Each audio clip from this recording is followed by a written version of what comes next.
Hello and welcome to EMP Power Sports and Marine in beautiful St. Mary's, Idaho. Today we're going to do a review on our K&L MC450 jack. I've had this tool for several months now. Thought it was time to do a review. We do sell these on our website, emppowersports.com. So if you like this jack, please visit our website, and if you have any questions, please feel free to email us. They also make a wider model, which is great for ATVs and things of that nature. If you're just working on two-wheelers, I highly recommend the MC450 with the optional adapter kit and crank handle. And get this set up today. We're working on my personal 1974 Rickman 250 VR Montesa. This is my once to twice a year vintage race bike that we take out to vintage events. This has a low pipe, as you can see.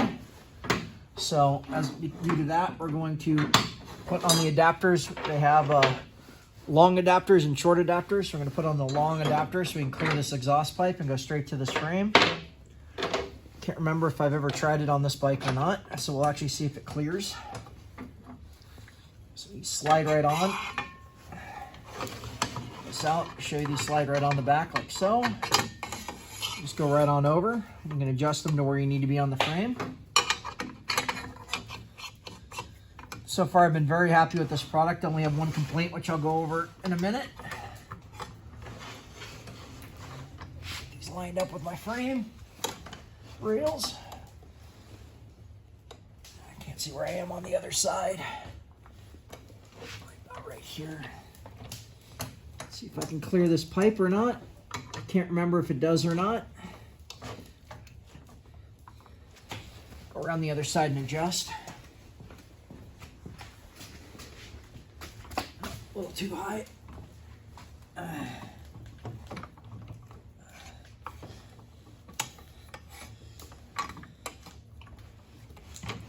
Try to get it centered. I like my jack nice and centered when I'm lifting. A little bit more anal than the next guy usually, but I have less problems and break less things, and my equipment lasts longer as a result of it. It's almost right where I want it, right about there.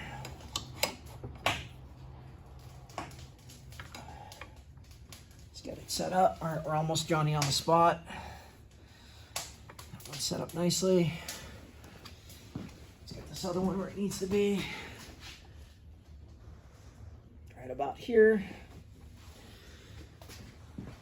We should clear this expansion chamber on this pipe, which is a low mount, and it's just barely clearing.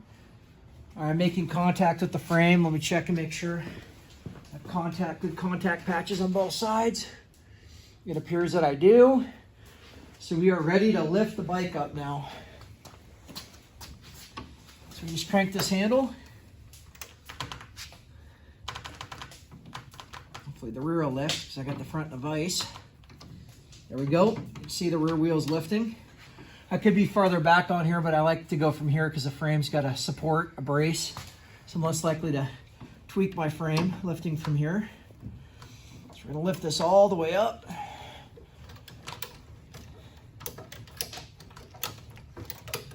Goes pretty high. It could actually go higher, but that's about as high as I need to get it. My knee. And if you look down in here, I'm just barely clearing that expansion chamber, which is nice. My long adapters. The only complaint I have about this is it does not have a lock. I think the Handy brands have a little lock so you can lock your scissor jack in place so it doesn't go down on its own. Kind of like the lock I have on the scissor lift. I wish it had a locking feature like I have on my lift on the jack. That is my only complaint. Other than that, I really like this jack. It's been a good tool we've been using quite a bit in the shop. I can raise the rear end with the front end in the vise on my handy lift, and I can raise the front end if I have the rear end in the handy lift. It works great on all matter of vintage motocross bikes. I've used it on cruisers. I can take this back down. I can take these adapters off of here And I got the optional rubber pad. Another thing I recommend getting With this, you can go straight to a frame or a motor. So if you're working on a sport bike, you can go straight to the motor safely with this. If you're working on a bike like the ATK we have over here that has a slide plate, I can go straight to the slide plate and frame on this bike when I lift it up. This one's really high, so I usually have to use blocks of wood for a contact patch. Otherwise, it won't quite go high enough to lift the rear end up. That's the only other thing I can complain about. I have a couple blocks of wood that I use when I do that. This underneath here, just basic blocks of wood that any shop should have for the higher bikes. So overall, on a 1 to 10 scale, being 1 I hate it and 10 I love it, I'd give this product a 9. The only things I can pick is it doesn't have a lock, and on really high dirt bikes you have to have blocks of wood. But other than that, this is proven to be a really good product, really simple and easy to use. Once again, it's an MC450 K&L, designed for motorcycle shops. It has a weight capacity of 1,100 pounds. And this one is optioned with the rubber top pad, the extension kit that comes with these 2 extensions and these little blocks. And I got the optional crank. You can use a standard socket if you have one that fits. I think it's a 25 millimeter, kind of hard to find. But the crank handle just makes it that much easier. On really heavy bikes, sometimes you actually have to use a ratchet, which it does have an area. It is a socket. You can put your ratchet on here. But on lighter bikes like this old Rickman, you just use the crank handle. So that's how I would option it. This is the one I'd go for 2-wheelers.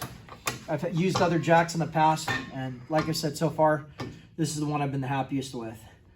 If you like this product, please visit us on emppowersports.com. If you like what we're doing out here, restoring these old vintage motorcycles and keeping them going, please smash that like button, hit that subscribe button, and we'll see you next time here at EMP Power Sports and Marine.